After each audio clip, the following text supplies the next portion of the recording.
I was promised better memories, but I started to recall scenes I've never experienced.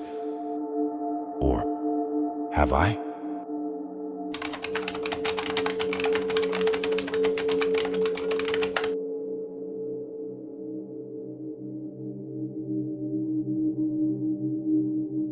Story 6, EideticMind, the memory-enhancing app.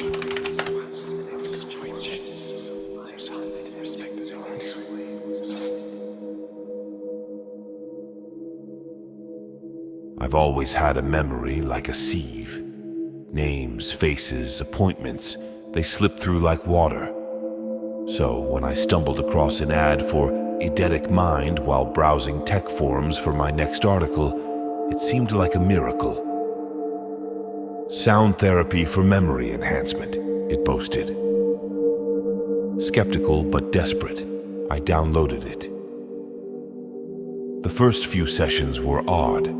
The sounds were a mix of low hums and high-pitched oscillations, not entirely unpleasant but strange. I'd lie in bed with headphones, letting the waves wash over me. That's when vivid scenes began to flow into my mind. They didn't seem like my memories, or at least I don't think they were. The first was a birthday party, vibrant, loud, a backyard festooned with balloons. But the faces were blurry, and the laughter sounded hollow, as if from a great distance. I woke up with the taste of supermarket cake in my mouth, a cloying, artificial sweetness. It got weirder. I recalled a dog I never had, a scrappy little terrier with a patch over one eye. I could feel its rough fur under my fingers, hear its high-pitched bark, smell the wet dog's scent after rain. But I'm allergic to dogs, always have been. Suddenly, I was behind the wheel of a car, the screeching of tires drowning out all other sounds. The world outside blurred into a chaotic swirl of colors as the vehicle skidded out of control.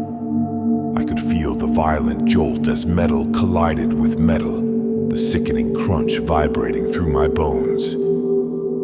The acrid scent of burning rubber filled the air, and the taste of fear was metallic on my tongue. Smoke billowed around me, and the distant wail of sirens grew steadily louder. But when I blinked awake, I was safe in my bed, untouched by the wreckage. Then, all of a sudden, there was a fire. I was in a house, flames licking the walls, smoke curling into the air, thick and choking. I could feel the heat on my skin, the panic rising in my chest. There were screams, distant and muffled, and I was running, trying to find a way out.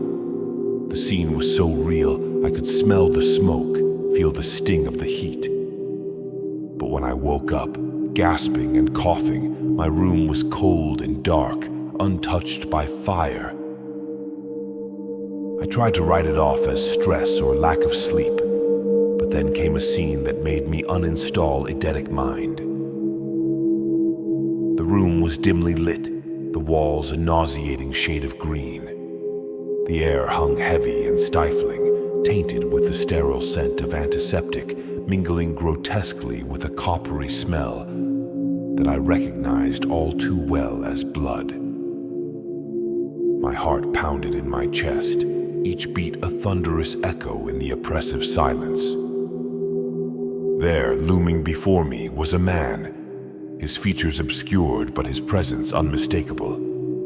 His voice, a low, menacing growl, sent shivers of dread down my spine. Fear gripped me, so intense it was almost palpable, and the taste of bile burned at the back of my throat. Every instinct screamed at me to flee, to escape, but I was paralyzed, trapped in this nightmare. My entire body trembled uncontrollably, the terror overwhelming as I stood there, a prisoner in my own mind. That day, I was a wreck. Every sound made me jump.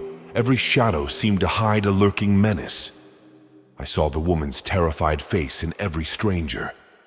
I walked past a hospital, and the smell of antiseptic made me gag. I deleted the app, but the scenes didn't stop. They came less frequently, but with no less intensity. I started to wonder, were these someone else's memories? Or were they mine, long buried and unearthed by EideticMind's strange soundscapes? I began to dig. Interviews, articles, anything I could find about EideticMind. The company was elusive, the tech behind the app shrouded in mystery. I reached out to other users, but most had mundane experiences. Improved recall, better focus. None had anything like mine. Then one night, my search for answers took an unsettling turn. I stumbled upon an old news article about a murder that happened 30 years ago. The details of the crime scene were hauntingly similar to the scene that had been tormenting me. A dimly lit room with sickly green walls, the air heavy and laced with the smell of antiseptic and blood. The victim was a woman, found in an abandoned building, her final moments marked by terror and struggle. The description of the suspect, a man with a menacing, low growl of a voice, matched the figure in my memory. This revelation shook me. How could I experience such a vivid scene of a horrific event that I had no connection to? The most chilling implication began to dawn on me. Was I tapping into the memories of a past life? The thought was both fascinating and horrifying.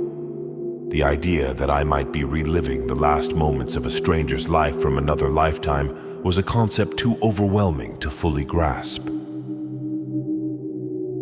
Each night, as I tried to sleep, the fear of uncovering more such scenes loomed over me. The line between my own life and these possible echoes from a past existence had blurred, leaving me in a state of constant apprehension and disbelief. It was as if my own life had become a spookily spliced narrative, much like the tales I delve into on Spook Splice. This journey into memory taught me a harsh truth. Sometimes forgetting is a luxury and mercy. Thanks for sticking with us until now. This concludes the entire Haunted App series. Feel free to leave a comment down below. And stay tuned with Spook Splice for more spine-chilling tales coming soon.